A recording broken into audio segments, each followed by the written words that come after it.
Children trusted me. Parents respected me. Teachers leaned on me.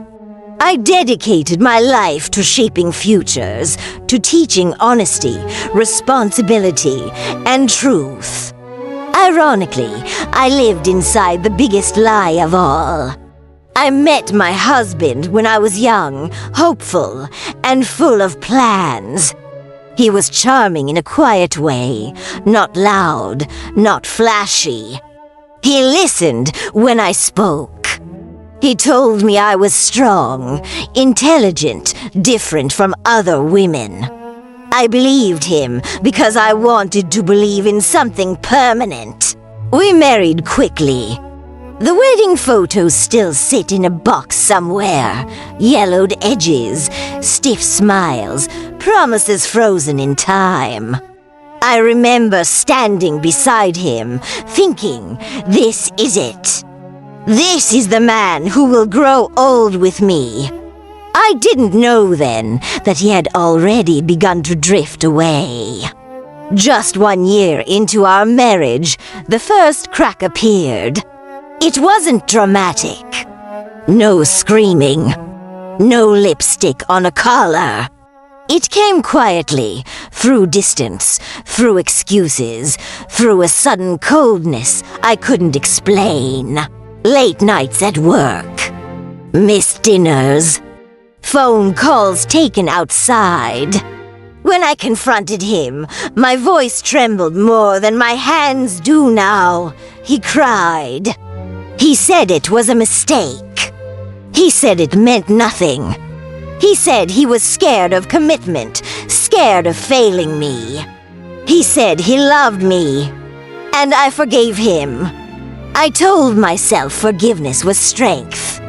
I told myself good marriages survived storms. I told myself that one betrayal did not define a man. That was my first mistake. What I didn't know, what I would not learn until decades later, was that this was not the end of his betrayals. It was the beginning. While I poured myself into my work, building a school from the ground up, fighting for funding, staying late to tutor struggling children, he was building another life in the shadows. I worked through pregnancies, through exhaustion, through grief. I missed dinners. I missed sleep. I missed myself. But I believed I was sacrificing for us. And every night, when I came home tired but proud, he kissed my forehead and asked about my day. I never imagined that, while I was teaching children, the meaning of integrity. My husband was quietly erasing it from our marriage. Years passed. The school grew. My reputation grew. People called me strong, admirable, unbreakable, if only they knew. Because strength, I would later learn, can also be ignorance wrapped in hope. And hope can blind you longer than fear ever could. For a long time, I blamed myself. Even now, I won't lie, part of me still does. I told myself that if I had been more present, more attentive, more affectionate, maybe things would have been different. My days were swallowed by the school. Meetings, parents, lesson plans, staff problems, children crying in hallways, bills to pay, futures to protect. By the time I came home, my mind was still at work. I see it clearly now. I was exhausted, and exhaustion can feel like distance to someone who is already looking for an excuse to leave. So when the first betrayal happened, I didn't scream. I didn't break things. I looked inward and asked myself, what did I fail to give him? The woman's name was Latoya. She lived on the same street as us. That fact alone still makes my stomach twist. She wasn't a stranger from another city. She wasn't a shadow from a different life. She was right there, walking past our house, waving sometimes, smiling politely. Close enough to see our routine. Close enough to study our weaknesses. Close enough to feel safe. My husband had always been obsessed with football, especially one player, Petkovic. He talked about him like a legend, like an artist. One afternoon, he bought a framed picture of Petkovic, proudly hung it in our living room, and said it was one of his most treasured possessions. I believed him. Weeks later, I noticed something felt off. Not just emotionally, physically. Something was missing from the house. One day, while cleaning the living room, I stopped. The wall was empty. The Petkovic frame was gone. At first, I thought maybe he had moved it. Maybe he had taken it to get cleaned. Maybe I was imagining things. Stress can play tricks on the mind. I didn't want to accuse. So I asked gently, "Do you know where the Petkovic picture is?" Before my husband could answer, our son spoke. He was only 3 years old. With the innocence that only children carry, no filters, no fear, no understanding of consequences, he said calmly, "It's at Latoya's house." I remember freezing. The room went silent. My heart dropped so suddenly it felt physical, like something heavy tearing loose inside my chest. I looked at my husband. He didn't speak. His face drained of color. That was when I learned the truth. Not only was he having an affair with a woman down the street, he had taken something precious from our home and placed it inside hers. But the part that shattered me the most came next. I learned that he had taken our son there, Dot, my baby. My 3-year-old child had sat on her couch, played with her toys, listened to her voice, while she smiled at him, knowing exactly who she was to his father. That wasn't just betrayal. That was a violation of everything sacred. I remember thinking, how could you bring our child into your lies? And yet, I still blamed myself. I told myself that if I hadn't been so consumed by work, maybe he wouldn't have looked next door. Maybe he wouldn't have crossed that line. Maybe I had pushed him away without realizing it. So when he cried, when he begged, when he said it was a moment of weakness, I forgave him again. What I didn't know then, what still haunts me, is that forgiveness, when given too early, teaches people how far they can go without losing you. After that day, guilt became my silent companion. It followed me into the classroom, sat beside me during staff meetings, whispered to me while I corrected papers late at night. Every time, a parent thanked me for shaping their child's future, a voice inside me said, "You can guide hundreds of children, but you couldn't keep your own marriage together." I started rewriting the past in my mind. I told myself stories that made the pain easier to survive. I told myself that maybe Latoya had simply taken advantage of a vulnerable moment. Maybe my husband had been lonely. Maybe I had been emotionally absent without realizing it. After all, I was building something big, a school that carried my name, my vision, my life's purpose. I woke up before dawn and came home after sunset. Some nights, I barely noticed if he was already asleep or not. Some mornings, I kissed his cheek while my mind was already rehearsing the day ahead. I started believing that love, like everything else, could survive on routine alone. So when he said, I felt invisible, I believed him. When he said, you stopped seeing me, I accepted it. When he said, it was just once, I chose to believe that lie too, even though something deep inside me already knew it wasn't true. I became gentle where I should have been firm. I became understanding where I should have demanded truth. At home, I tried harder. I cooked his favorite meals. I asked about his day. I listened more than I spoke.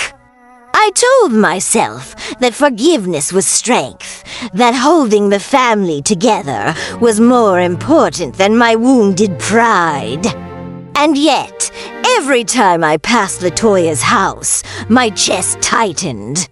The curtains, the front porch, the door where my son had walked in holding his father's hand. I started imagining scenes I didn't want to see. My mind painted pictures I couldn't erase. Her laughter, his excuses, the way my child might have looked around, unaware that he was stepping into a lie built by adults. At night, I would lie awake beside my husband, listening to his breathing, wondering how someone could sleep so peacefully while carrying such betrayal in their chest. Sometimes I wanted to ask questions, but I didn't. I was afraid of the answers. Afraid that if I pulled the thread, the entire fabric of my life would unravel. Afraid that the home I worked so hard to build would collapse under truths I wasn't ready to face. So I buried my suspicions under responsibility, under work, under silence. And life moved on, at least on the surface. My school grew. My reputation solidified. People admired me, respected me, called me strong, dedicated, inspiring. They had no idea that the woman they praised every day went home carrying a private shame she never asked for.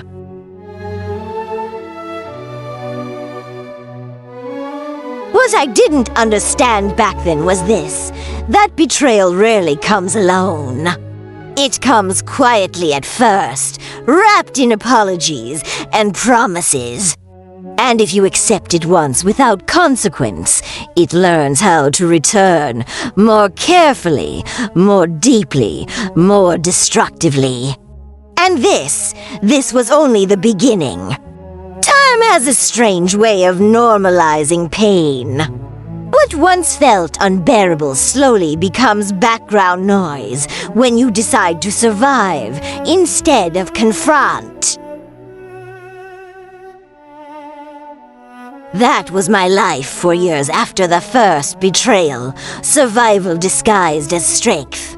I convinced myself that marriages weren't meant to be perfect, that long relationships naturally lose warmth. That loyalty was a choice you renewed silently, even when the other person failed you. So I stayed. I focused on schedules, on exams, on budgets, on school plays, and graduation ceremonies. I poured my emotions into other people's children because caring for them felt safer than facing what was happening inside my own home. At dinner, we spoke about practical things, bills, weather. Plans for the weekend. Rarely about feelings. Never about fear. Never about the wound that still hadn't closed. And yet, the house changed. I felt it in the air. Small absences began to multiply. Late nights that didn't make sense. Phone calls taken outside. Sudden errands that couldn't wait.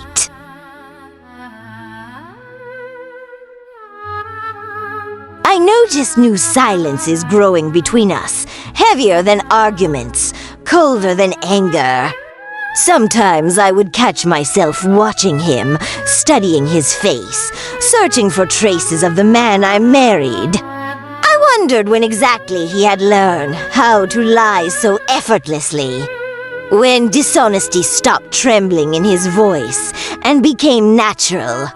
I questioned myself constantly. Am I imagining this? Am I becoming paranoid? Is this what insecurity looks like after betrayal? Self-doubt became another cage.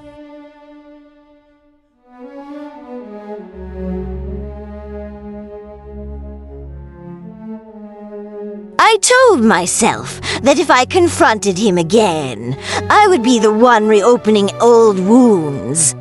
That asking questions would make me responsible for whatever fell apart next. So I chose silence, a silence that felt mature, controlled, dignified. But silence has a cost. It doesn't erase pain. It stores it. And stored pain has a way of leaking into everything. I became quieter, more guarded, less spontaneous. Laughter came easily in public, but at home it felt rehearsed.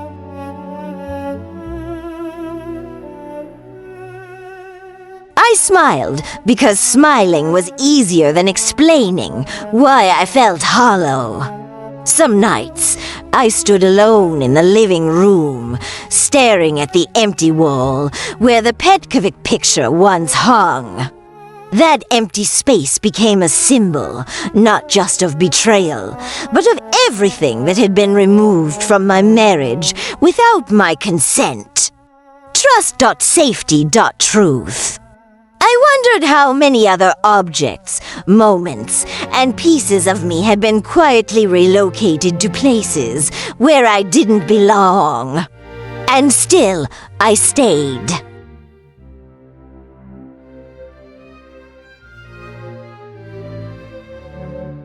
Because leaving felt like admitting failure. Because walking away felt like erasing decades of effort. Because I had built a life around responsibility, and responsibility doesn't always allow room for heartbreak. I told myself that endurance was love.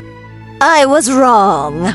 There is a particular loneliness that comes from sharing a house with someone who no longer truly sees you. It's quieter than abandonment, but sharper. You wake up beside a familiar body and still feel invisible.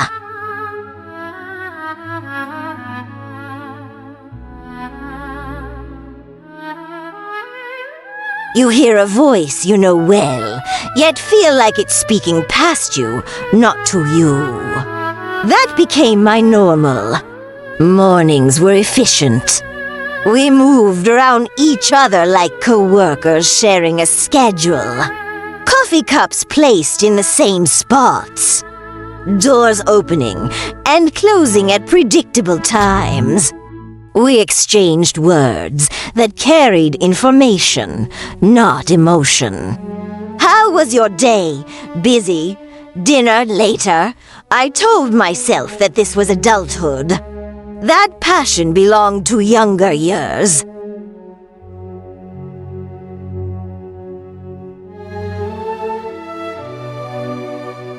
That companionship mattered more than closeness. I repeated these thoughts so often they began to sound like truth. At the school, people saw a different woman. They saw confidence, leadership, purpose. A woman who had built something lasting from discipline and sacrifice. Parents trusted me with their children. Teachers came to me for guidance. Students looked at me like I held answers.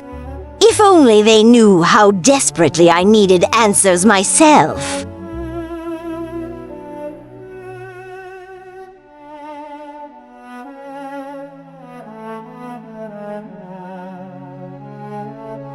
Some evenings, after everyone had left, I stayed alone in my office longer than necessary. The silence there felt cleaner than the silence at home. I organized files that didn't need organizing, reread reports I already knew by heart, anything to delay returning to a place where I felt like a guest in my own marriage. When I finally did go home, I carried myself carefully. I didn't ask where he'd been. I didn't question why his phone was always face down.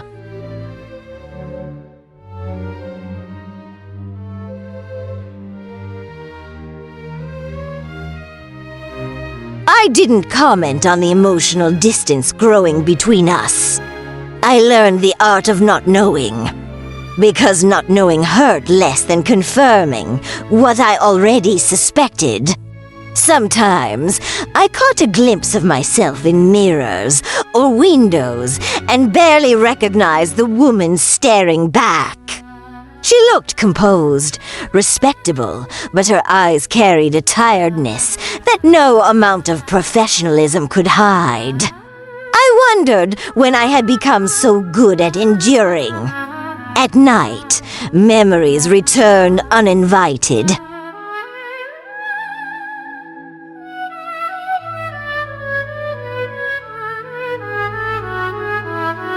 The early years of our marriage, the hopes we shared, the belief that loyalty was mutual, not conditional. I remembered how young I was when I forgave the first betrayal, how certain I felt that love could repair anything if I tried hard enough.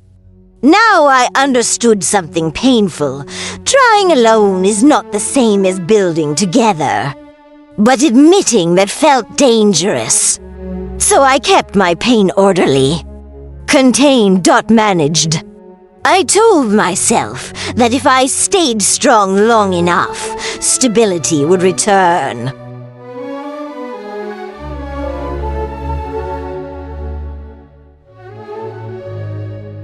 That effort would be rewarded. That silence would eventually bring peace. What silence actually brought was erosion. Slow, invisible, relentless. And while I stood still, trying to preserve what remained, something inside my husband was already drifting, quietly, deliberately, toward other places, other lies, other lives I knew nothing about. Not yet. When I felt myself slipping emotionally, I reached for faith. Not because I was holy, not because I was strong, but because I was desperate. I needed something that didn't lie to me. I began attending church quietly at first, sitting in the back, listening more than praying, letting the words fall over me like a blanket, hoping they would cover the parts of my life I no longer knew how to fix. Faith gave me structure when my marriage gave me confusion. Slowly, my world narrowed. Church. School. Home. From school to church. From church back home. Weekends were spent at my parents' house. Familiar smells. Familiar voices. A place where I didn't have to pretend everything was fine. He rarely came with me. At first, he had excuses. Then he stopped explaining altogether. We stopped doing things together. No shared plans. No shared laughter. No shared intimacy. Our bed became a place of sleep, not connection. Weeks passed without touch. Months without closeness. I told myself this was sacrifice. That devotion required distance from worldly desire. That endurance was proof of faith.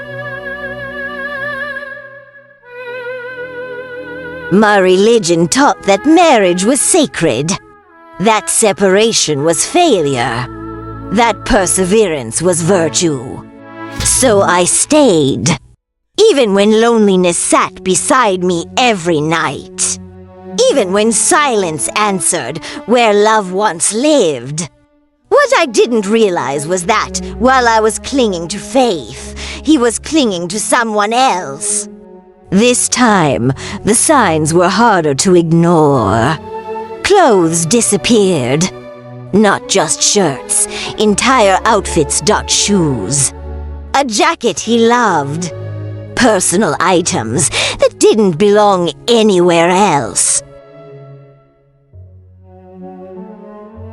When I asked casually, he brushed it off. I left it in the car. I loaned it to a friend. You're imagining things again. But I wasn't. One evening, while folding laundry, the absence screamed at me. His drawers were lighter. His closet uneven. Something had shifted, not emotionally, but physically. He was moving. Not all at once. Piece by piece. I understood then. He wasn't just betraying me. He was preparing an escape. When I finally confronted him, my voice didn't shake.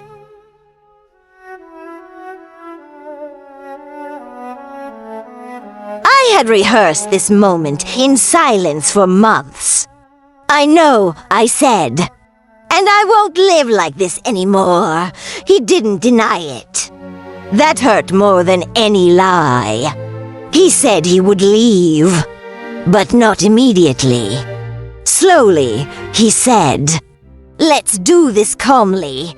I don't want to hurt anyone," as if I hadn't already been bleeding for years. I realized then that my faith had kept me standing, but it had also kept me stuck. And while I waited, praying for change, he was already halfway gone.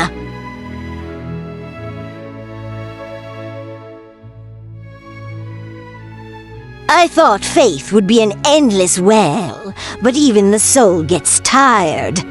My prayers, once full of hope, became mechanical. I went to church, but God seemed silent. I felt hollow. The church pew felt harder.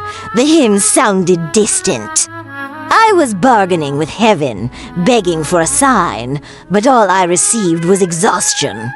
I was spiritually worn out. There was no light left, only the habit of trying to survive. And it was in this moment of extreme fragility that I fell again.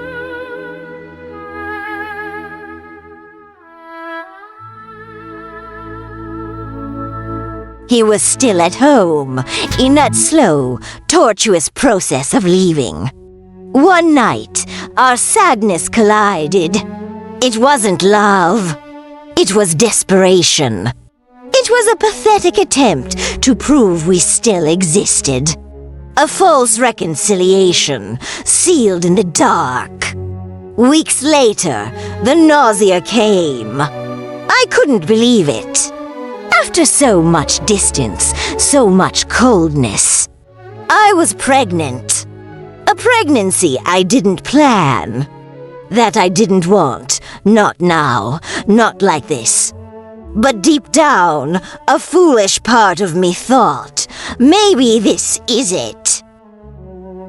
Maybe this is the miracle that will fix everything. I was wrong. The phone rang on a rainy afternoon. Private number. I answered, expecting it to be him. But it was a female voice.cold.com. She didn't scream. She didn't sound hysterical. She sounded certain. "I know you're trying to keep him," she said. "I know you slept together." My blood ran cold. "You can even have him for now," the voice continued, venomous. "But that child, you will not have that child." She hung up. Fear took over, but I didn't have time to process it. Days later, the pain started. It wasn't just a cramp. It was as if my body was obeying her command. I started bleeding. Fear turned into panic. I doubled over in pain on the living room floor, feeling life drain out of me. He was home. He was sitting on the couch, looking at his phone.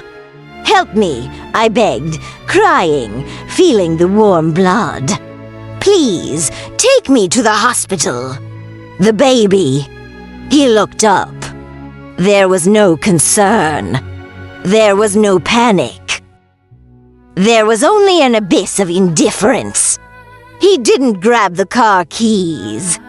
He didn't run to hold me. He just looked at me as if I were an inconvenience and looked back at his screen. I lost my child on that floor, alone, while his father watched TV. And in that moment, I knew his cruelty hurt more than death.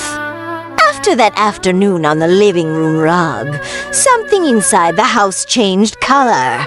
It wasn't gray anymore. It was black. A dense darkness that swallowed any attempt at light.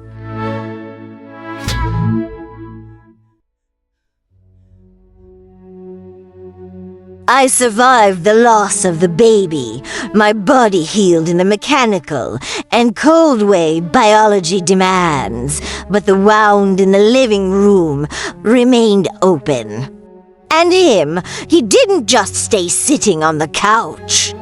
He began to sink. I thought his indifference that day had been rock bottom. I thought the mistress, that cold voice on the phone, was the worst demon we would face. But I was wrong. There was something else. Something that didn't have a woman's name, but seduced with much more force.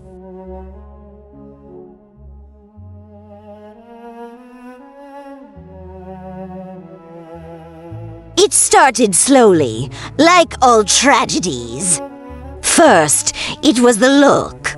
His eyes, which once shone with promises and then turned cold with betrayal, were now glassy. There was a fog in them. Pupils that didn't react to light. Heavy eyelids struggling to stay open during silent dinners. He looked at me, but he seemed to be looking through the wall, visualizing a world I couldn't access. Then it was the smell. God, that smell! It wasn't another woman's perfume.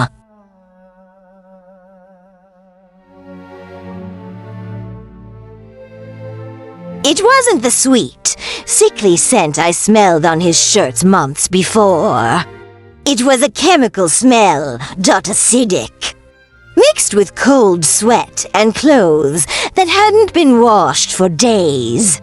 He would come home, and the air around him seemed to vibrate with a sick, electric energy. He would go into the shower and stay there for hours, as if trying to scrub something off from under his skin. But when he came out, the smell was still there, emanating from his pores.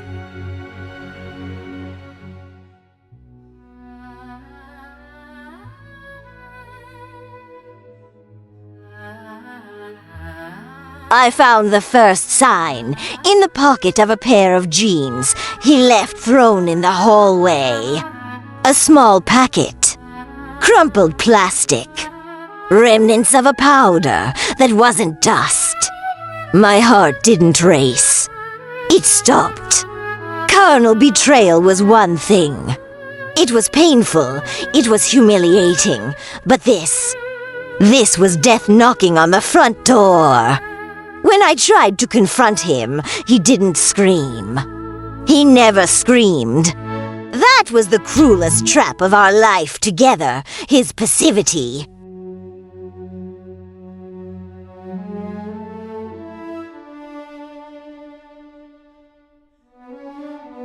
If he had hit me, if he had thrown a plate against the wall, maybe I would have woken up. Maybe physical fear would have made me pack my bags and run. But he was never aggressive. He was a silent monster. "You're imagining things," he would say, his voice slurring, slow, as if his tongue was numb. "I'm tired. It's just work." But it wasn't work. Money started to disappear. The savings we had to renovate the kitchen. The electricity bill money. Jewelry of mine that I didn't wear often. Everything evaporated. And he evaporated with it. Nights at home became rare. He stopped coming to dinner. At first, he sent texts, "I'll be late." Meeting. Lazy lies that even he didn't struggle to make credible. Then, the text stopped.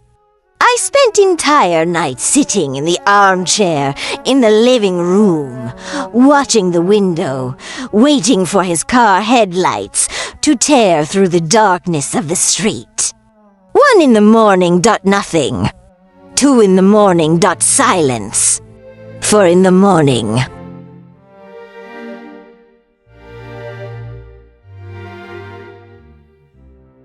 Only the sound of the wind and my own swallowed crying. When he did appear, 2 or 3 days later, he was a shadow, thinner. His face gaunt, his skin gray, his clothes hanging loose on a body that was once strong. He entered the house, not like a husband returning home, but like a wounded animal looking for a den to pass out in. He walked past me in the living room without saying hi, without apologizing.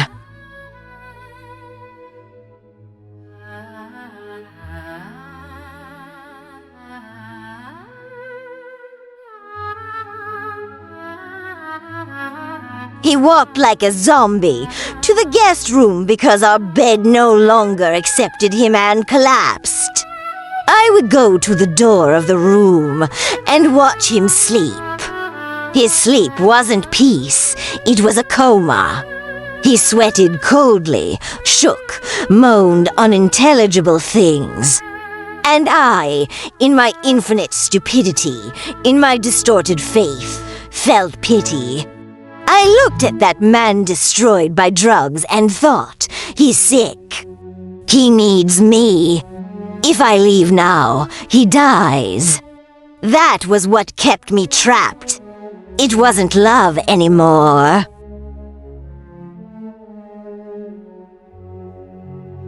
It was the terror of being responsible for his end. He never raised a hand to me.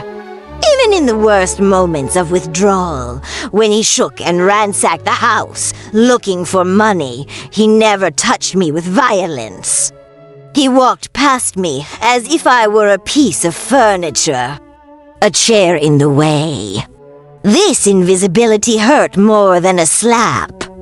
To him, I didn't exist enough even to be hated. I was just scenery in his life, a spectator of his self-destructs.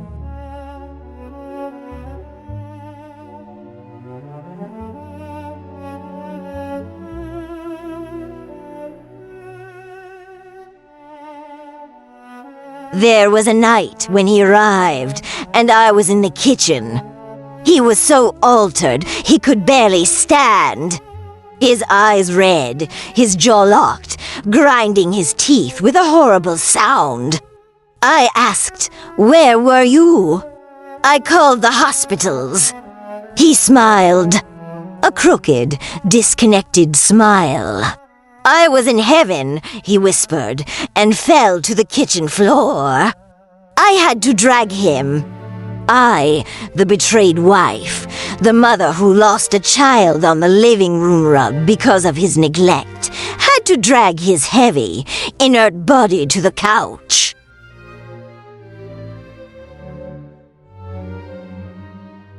I cleaned his vomit. I took off his shoes.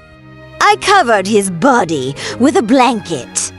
As I took care of him, I cried.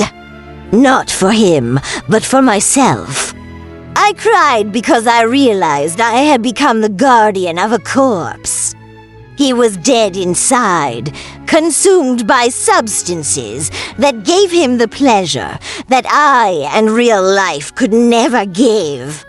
And he was never there. The house was too big.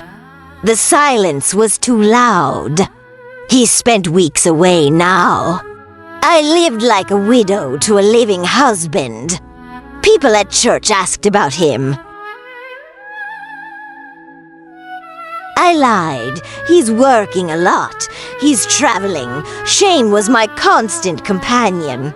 How could I tell them that my husband traded God, traded marriage, and traded fatherhood for white powder, and nights in places I didn't even dare to imagine?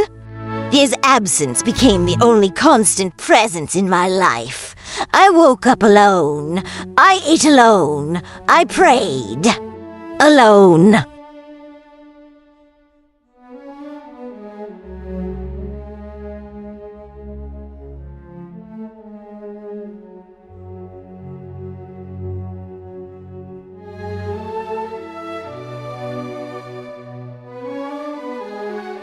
And with every day he didn't come back, a part of me hoped he would come back clean.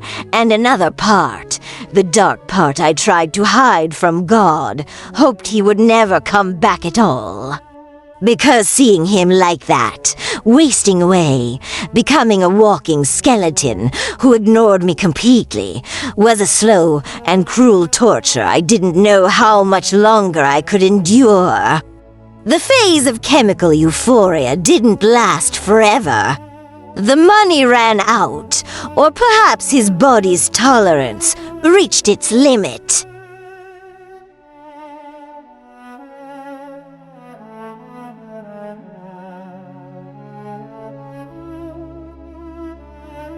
The fact is, the party in hell ended, and what remained was an existential hangover that turned our house into a mausoleum. He stopped going out. Those sleepless nights waiting for him to return turned into entire days, with him locked in the bedroom, curtains drawn, refusing the sunlight. His physical absence became a heavy, suffocating presence.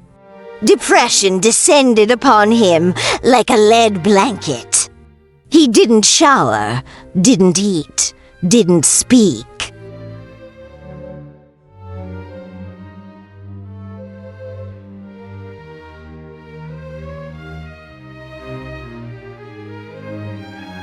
He simply existed in a vegetative state of guilt and self-loathing. I would hear his footsteps in the early hours, dragging, going from the bed to the living room, and from the living room to the bed. He seemed to carry the weight of the world on his shoulders. If before he was a ghost haunting the streets, now he was a specter rotting inside the house. And then the unthinkable happened. The moment that fractured whatever innocence was left in our family. It was a Tuesday afternoon.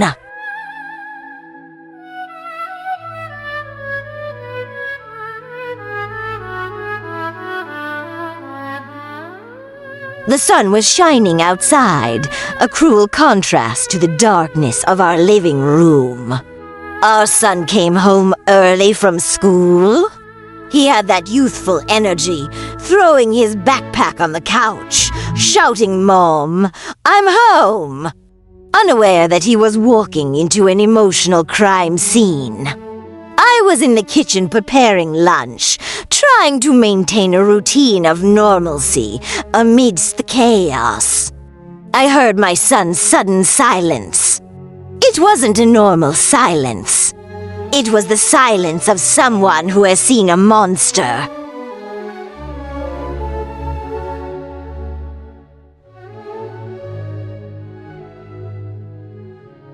I ran to the living room. And there he was. My husband. The man I married at the altar.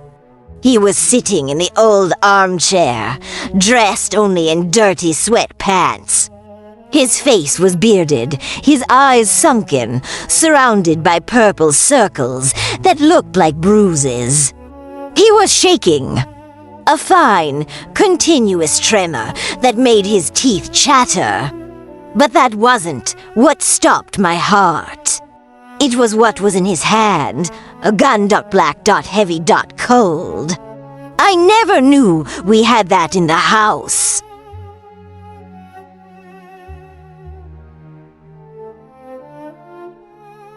Maybe he bought it on the nights he disappeared.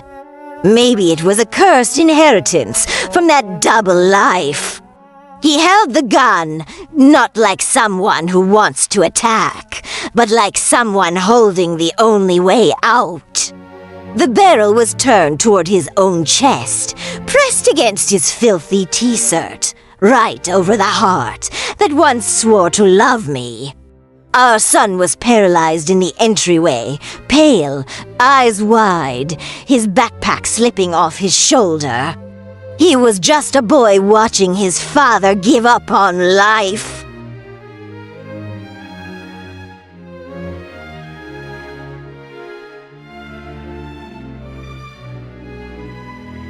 Dad, our son's voice came out as a broken whisper. He looked up. And that's when I saw it. There was no anger. There was no aggression toward us. There was only infinite pain. A pain so deep it seemed physical. He was crying, but soundlessly. Tears ran down his dirty beard, dripping onto the gun. "Don't come near me," he said. His voice was hoarse, destroyed, as if he had swallowed glass. "Please, son, don't look at me. I don't deserve for you to look at me." I wanted to scream, wanted to jump on him and rip that thing out of his hand, but my legs were leaden to the floor. The fear that any sudden movement would make his finger pull the trigger paralyzed me. "Honey, look at me," I said, with the calmest voice I could fake, though inside I was screaming. "Put that down, please. Our son is here. Don't do this in front of him." He shook his head, sobbing, the gun barrel trembling against his chest.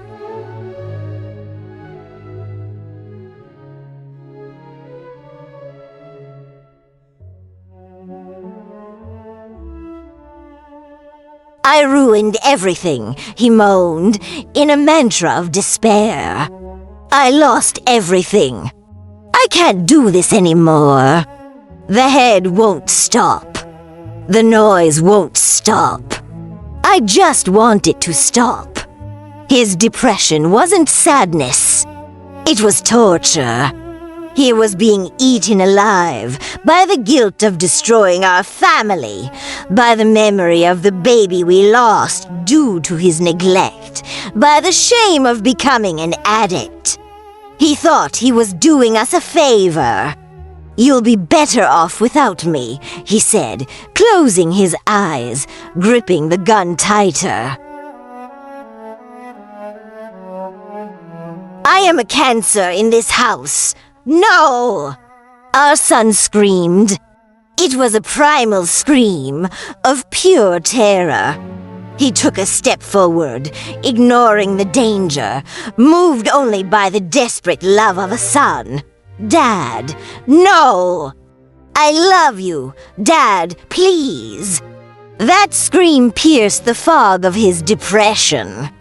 He opened his eyes and looked at the boy. I saw his hand loosen by a millimeter. The sight of his son begging for his father's life was the only mirror that could show him the horror of what he was about to do.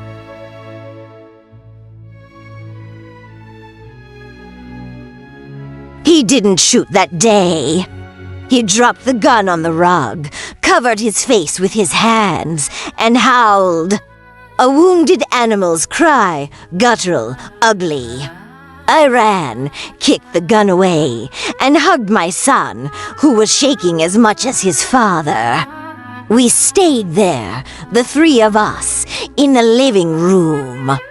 Me and my son hugging in a corner, and him in the other, curled up in a fetal position, defeated not by death, but by the life he could no longer endure.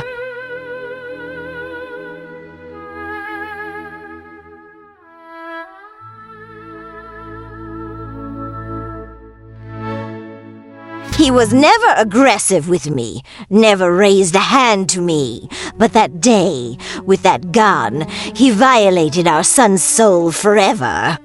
When we thought rock bottom was that afternoon, with the gun in the living room, fate or perhaps divine justice showed us that the abyss was much deeper. He didn't pull the trigger that day. But, in a way, the bullet was already lodged inside him. Weeks after the incident, his weakness changed. It wasn't just the lethargy of depression or the tremors of withdrawal anymore.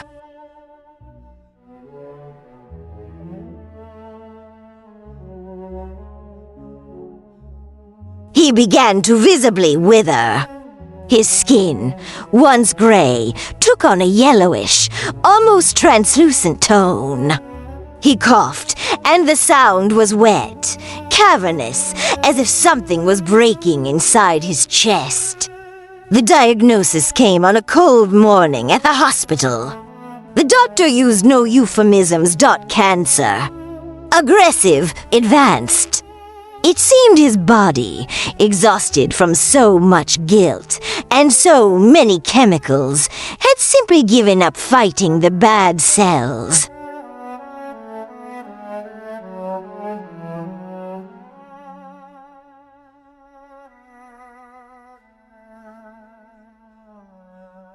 The irony was brutal. The man who weeks before held a gun, wanting to end his own life, was now silently begging the doctors for more time. He wanted to die when he had health, and now that death was real and inevitable, he discovered the terror of ceasing to exist. And it was in this moment of absolute fragility that the final mask fell.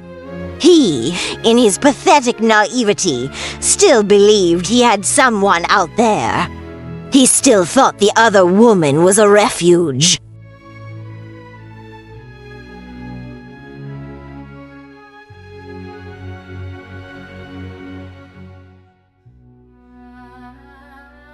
Maybe he thought her love was real, that she would be by his side holding his hand while his body failed. He called her. I saw it. He was in the hospital bed, tubes in his arm, voice weak. He called seeking comfort, seeking the passion for which he had destroyed our family. The conversation was short, and I could hear, from the sound leaking from the phone, cruelty in its purest form. She didn't ask how he was. She didn't cry. When he said, I have cancer, I'm going to need treatment.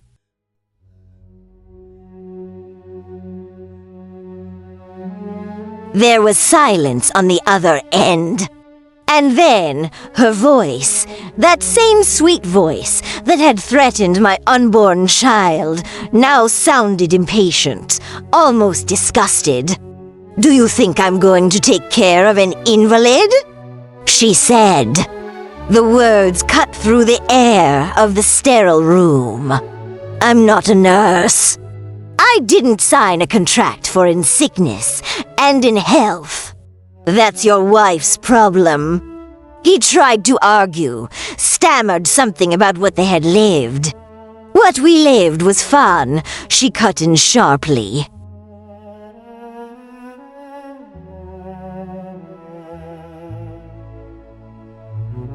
And now you are useless. You're broken. You have no money, no health, and no future. Don't call me again. And she hung up. I saw the man die twice, in that moment. The cancer was killing his body, but that call killed what was left of his ego. He dropped the phone on the white sheets and stared at the ceiling. A solitary tear rolled down. It wasn't sadness. It was the devastating realization that he had traded a diamond for broken glass.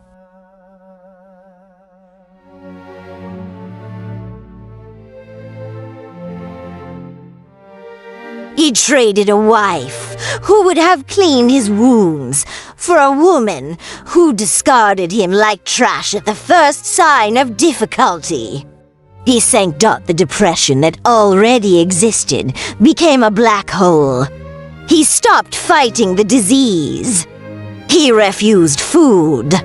He stared into nothingness, murmuring that he had no reason to live, that he was dead weight.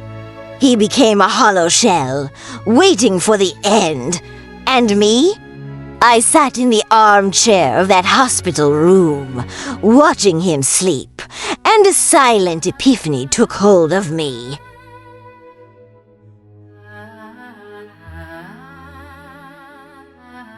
I felt no pleasure. I am not sadistic. Watching my son's father wither brought me no joy. But I felt the terrifying presence of justice. I remembered the law of the harvest. Whatsoever a man soweth, that shall he also reap. It's not just a catchphrase. It is a universal law, as real as gravity. He sowed lies. Now he reaped the naked, raw truth that no one out there loved him. He sowed betrayal and emotional abandonment with me. Now he was abandoned in his moment of greatest need. He sowed the death of our baby, neglecting my plea for help on that rug. Now, death was growing inside him, cell by cell, with no one able to save him. Karma didn't need me to take revenge. I didn't need to scream. I didn't need to slash his tires. I didn't need to make a scene. The universe took care of everything. He sought the flesh, and the flesh betrayed him. He sought momentary pleasure, and found prolonged pain.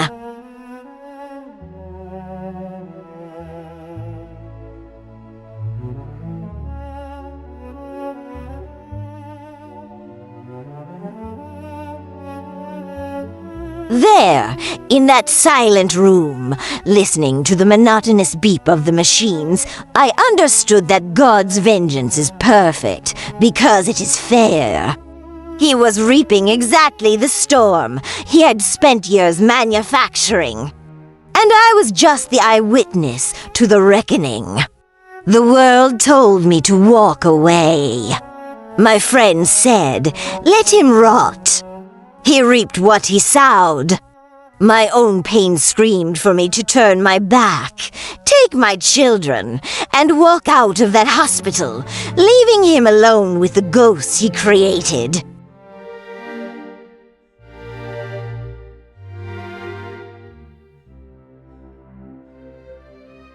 It would be fair. It would be logical. But love, true love, the kind we swore at the altar, is not logical. It is not a business transaction where you only give if you receive back. I looked at that man in the bed. Not the addict. Not the traitor. Not the man who ignored my miscarriage. I looked and saw the father of my children. I saw the broken, humiliated, terrified human being facing death.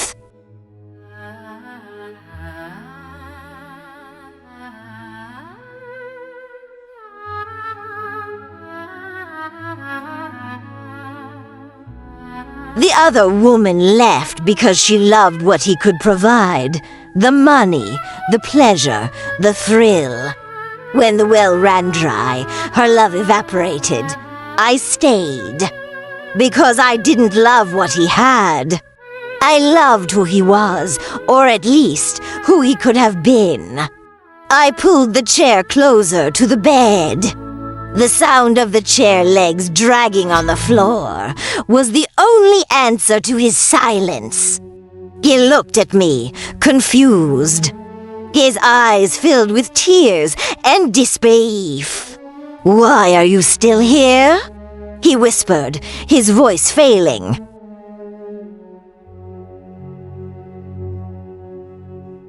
"After everything, why don't you leave?"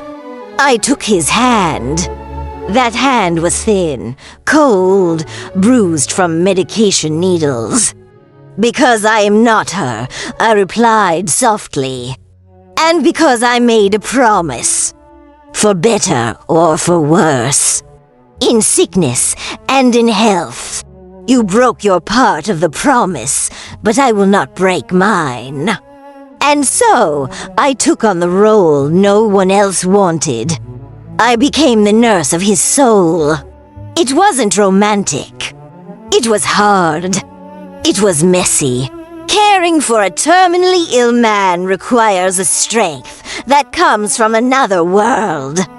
I cleaned his body when he couldn't make it to the bathroom. I fed him spoonful by spoonful, as if he were a baby, the same baby he never helped me raise. I endured the smell of sickness. I endured the sleepless nights in the uncomfortable hospital chair. Did I do it for him? Yes. But I did it, primarily, for our children. I didn't want my children's last memory of their father to be of an abandoned man, dying alone like a stray dog. I wanted them to see that their mother was strong enough to forgive. I wanted to teach them, not with words, but with actions, what compassion is. I brought the kids to visit him. I fixed his hair before they came in. I fluffed the pillows so he would look less sick. "Go on, give your dad a kiss," I would say. And I saw in his eyes, every time the children entered, a mixture of gratitude and crushing guilt. He knew he didn't deserve to be there. He knew that affection was a gift I was buying for him with my sacrifice. There were nights when he cried while I changed his dressings. "Forgive me," he would sob, burying his face in my arm. I was a monster. I destroyed the only woman who truly loved me. I didn't say it's okay, because it wasn't. The scars were still there. But I would stroke his head and say, "Rest, I'm here. You are not alone." This was my victory. Not a victory of ego, but a victory of the spirit. While the mistress lived her empty life out there, I was there, holding the hand of the man who hurt me, guiding him to the end of the journey. I was showing him, on his deathbed, the brutal difference between cheap desire and sacred love. I cared for him until the end. Not because he deserved my care, but because I deserved my peace. And my peace came from the certainty that I was loyal, integral, and true until his very last breath.